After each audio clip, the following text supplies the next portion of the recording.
ভারতে নিখোঁজ এমপি আনারের মরদেহ উদ্ধার। ভারতে চিকিৎসা করাতে গিয়ে নিখোঁজ ঝিনাইদহ ৪ আসনের সংসদ সদস্য আনোয়ারুল আজিম আনারের মরদেহ উদ্ধার করা হয়েছে।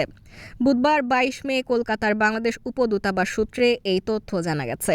কলকাতার নিউ টাউন এলাকার সঞ্জীবা গার্ডেন থেকে তার মরদেহ উদ্ধার করা হয়। মূলত নিখোঁজের অভিযোগ পাওয়ার পর এই ঘটনায় জড়িত সন্দেহে দুজনকে আটক করে ঢাকা মেট্রোপলিটন পুলিশ ডিএমপি।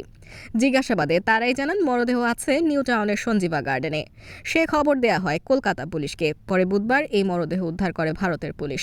ভারতীয় সংবাদ মাধ্যম TV9 বাংলার প্রতিবেদনে বলা হয়, গত ১২ মে কলকাতায় যান আজিম। একজন অফিসারের ফ্ল্যাটে উঠেছিলেন তিনি।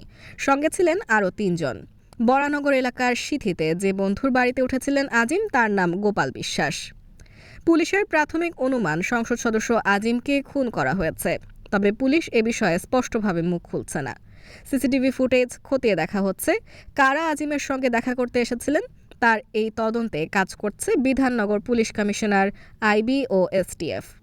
পশ্চিমবঙ্গের সংবাদ প্রতিদিনের এক প্রতিবেদনে বলা হয়, ভারতে চিকিৎসা করাতে এসে খুন হয়েছিলেন বাংলাদেশের সংসদ সদস্য আনোয়ারুল আজিম। গত ৮ দিন ধরে নিখোঁজ থাকার পর নিউটাউন থেকে মরদেহ উদ্ধার করা হয়।